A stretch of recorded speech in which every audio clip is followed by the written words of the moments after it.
السلام عليكم، أهلا بكم في حلقة جديدة وشرح جديد من شروحات تطبيق كاب كات. في الحلقة اللي فاتت كنا شرحنا الجزء الأخير من شرح كل الأدوات بتاعة التطبيق. كده أنت تقدر تتفرج على الخمس أجزاء وبأمر الله تكون عارف كل الأدوات بتعمل إيه جوه تطبيق كاب كات. حلقة النهاردة وشوية من الحلقات اللي هتنزل في الشهور الجاية هتكون حلقات احترافية.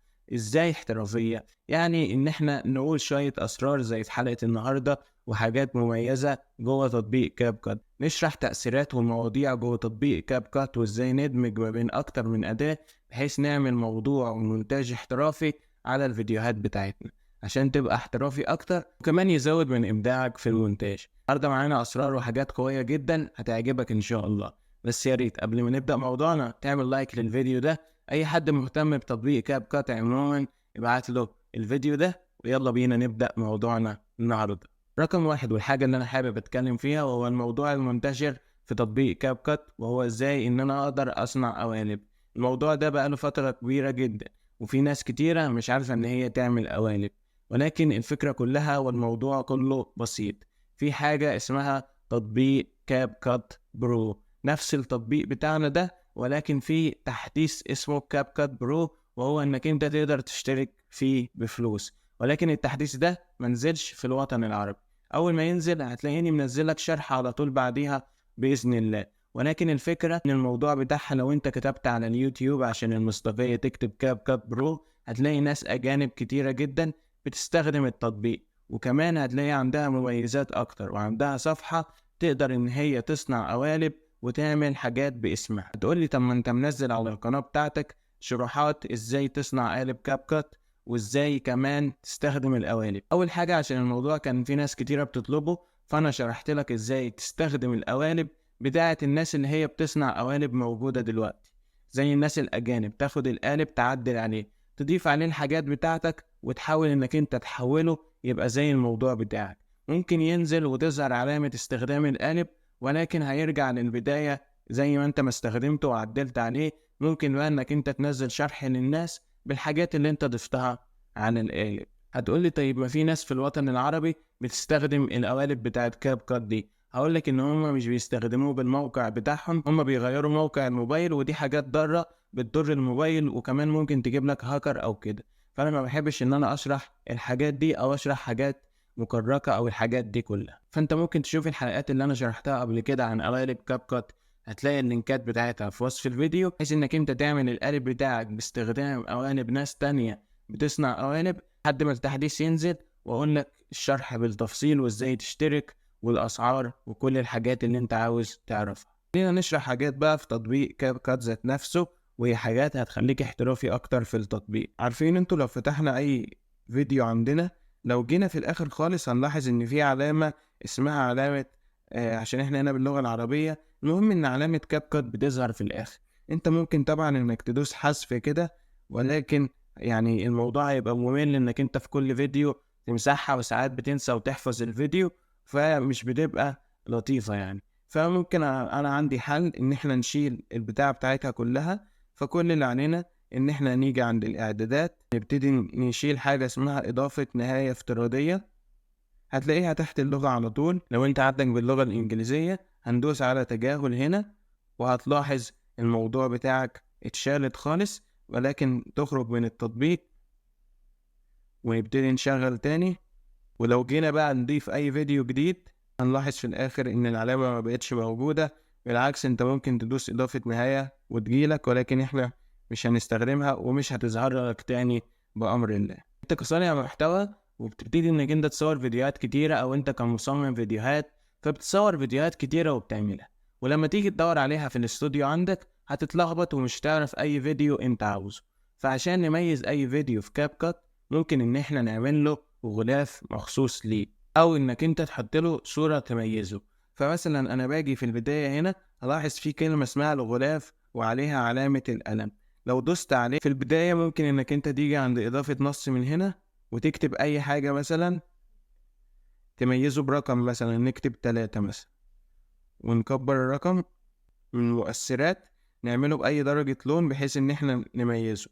وممكن إنك أنت تيجي عند تحميل من هنا نختار له صورة مثلا تميزه ونبتدي ندوس على تأكيد. مع الرقم اللي احنا حطيناه. ممكن تحذف الرقم لو انت حابب، يعني تعمل دي او دي، ونبتدي ندوس على كلمة حفظ. وبكده لو جينا مثلا من فوق هنا نحفظ الفيديو بأي إعدادات، خلينا نعمله كده عشان يتحفظ بشكل سريع.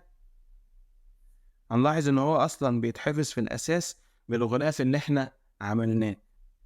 ولو رحنا عند الصور هنلاحظ إن هو في البداية خالص معمول لي بالفيديو بتاعي والغلاف اللي أنا حطيته. دلوقتي لو أنا عندي مجموعة من الصور أو مجموعة من الفيديوهات عاوز أعملهم في نفس الفيديو ويشتغلوا مع بعض، يعني يكونوا متقسمين كده في مربعات أو حاجة اسمها كوليدج، عشان يكون الموضوع بتاعي احترافي أكتر. فكل اللي عليا إن أنا باجي عند علامة الزائد هنا، وباجي عند الصور، بختار أي مجموعة من الصور أو أي مجموعة من الفيديوهات، وهيظهر لي من تحت هنا حاجة اسمها قصصات صور أو قصصات فيديو أو كوليدج على حسب اللغة عندك. هندوس عليها، هيبتدي يحمل معايا شوية، وهنلاحظ إن هو قسم لي الصور بتاعتي يعني جنب بعضها كده بتقسيمة مميزة. ممكن إنك أنت تظبط الأبعاد بتاعتهم، مثلا عاوزهم بالعرض أو بالطول كده. وكل اللي عليا إن أنا بعد ما أخلص أدوس على كلمة استمرار. هنلاحظ إن الصور اتحطت لي بالشكل ده. تقدر تحدد على أي واحدة منهم، ونيجي عند كلمة التحريك ونبتدي إن إحنا مثلا نعملها كده، وندوس على علامة الصح اللي فوقيها، مثلا نختار لها شكل تاني.